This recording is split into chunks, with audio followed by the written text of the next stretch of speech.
এগরা 2 নম্বর ব্লকের পানিপারুল ব্রিজ থেকে এগরা 1 নম্বর ব্লকের রামচন্দ্রপুর ব্রিজ পর্যন্ত প্রায় 10 কিলোমিটার রাস্তার শিলান্যাস ও শুভ সূচনা হয়।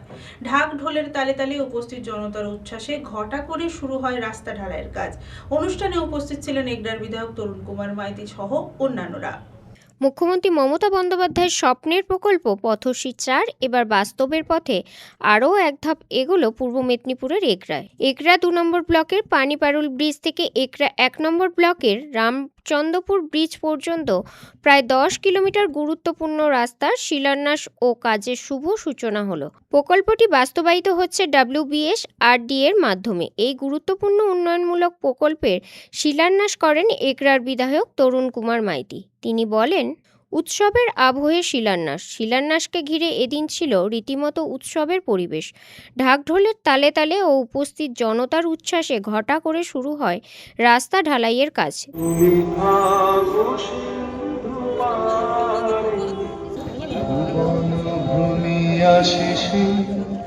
আমি এসেছি নতুন দেশে।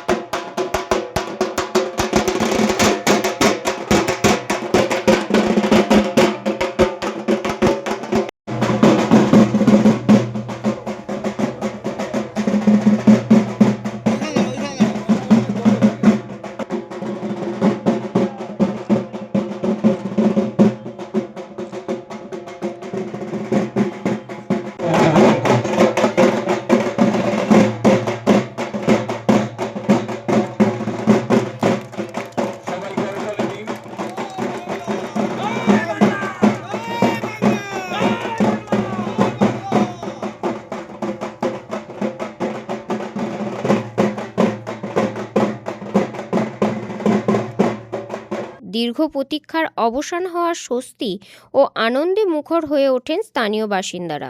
অনুষ্ঠানে উপস্থিত ছিলেন এগরা 1 নম্বর পঞ্চায়েত সমিতির সভাপতি অমিয় কুমার রাজ, এগরা 2 নম্বর পঞ্চায়েত সমিতির সভাপতি শাহনাজ বেগম, এগরা 1 নম্বর ব্লকের বিডিও দুর্গাপ্রসাদ ঘোষ, এগরা 2 নম্বর ব্লকের বিডিও শঙ্খলিকা চ্যাটার্জি, পানিপারুল গ্রাম পঞ্চায়েতের প্রধান রঞ্জিতা প্রধান, ব্লকের কর্মাধ্যক্ষ চুমকি কুণ্ডু ও অনুরাধা রাজ, বাবলু সাহা সহ অন্যান্য জনপ্রতিনিধি ও এলাকার বহু মানুষ।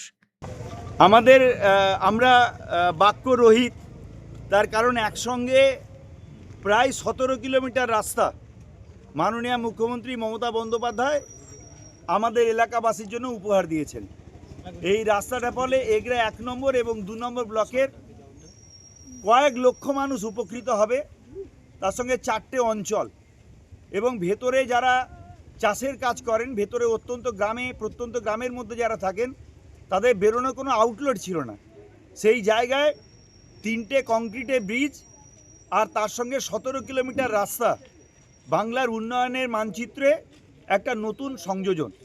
আমরা অনেক দিন ধরে স্বপ্ন দেখেছি যে এরকম একটা রাস্তা তৈরি হোক, চম্পা ক্যানেলের পাড় দিয়ে গ্রামের ভেতর দিয়ে সমস্ত অঞ্চলগুলো, সমস্ত গ্রামগুলোকে সংযুক্ত করুক একটা রাস্তা। অনেক দিন চেষ্টা করে আমরা পারিনি। 2021 সাল থেকে লেগে থেকে আজকে 2026-এ আমরা এটা উদ্বোধন করতে পেরেছি। টাকা স্যাংশন হয়েছে, কাজ শুরু হবে। বিটুমিনাস রোড এবং এলাকাবাসীরা ভীষণভাবে খুশি এরকম একটা রাস্তা পেয়ে।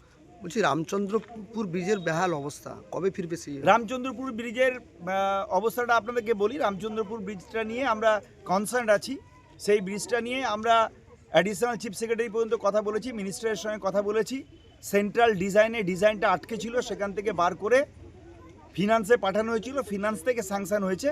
এরপরে বাকি যে অফিসিয়াল কাজকর্ম আছে সেটা করে আমাদের টেন্ডার প্রসেসে আমরা এগোবো। অনেকটা এগিয়ে গিয়েছি। সপ্তাহখানেক আগেও ডিএম সাহেবের সঙ্গে কথা হয়েছে, সম্ভবত ওটা ফিনান্স থেকে ছাড়পত্র পেয়েছে। এবারে আমরা ব্রিজটা বানিয়ে ফেলবো। ভোটের আগে কি এই কাজ পুরোপুরি কমপ্লিট হবে? দেখুন, কাজ করতে সময় লাগে, আপনারা জানেন। কারণ এটা হচ্ছে 9.4 কিলোমিটার রাস্তা। বিটুমিনাস রোড করতে একটু সময় যায়, ঢালাই রাস্তা করতে কম সময় লাগে। কারণ এর 3-4টে প্রলেপ থাকে, 3-4টে স্টেজে কাজ করতে হয়। তবে কাজটা শুরু করা হলো, টেন্ডার হয়েছে এবং যে কন্ট্রাক্টর পেয়েছেন তিনি পানিপোল এলাকায় আগে অনেক বড় রাস্তা তৈরি করেছেন। ফলে স্বাভাবিকভাবে আমরা নিশ্চিত তিনি সুন্দরভাবে রাস্তাটা তৈরি করবেন। পুলক পেরার রিপোর্ট, খবর BCBS।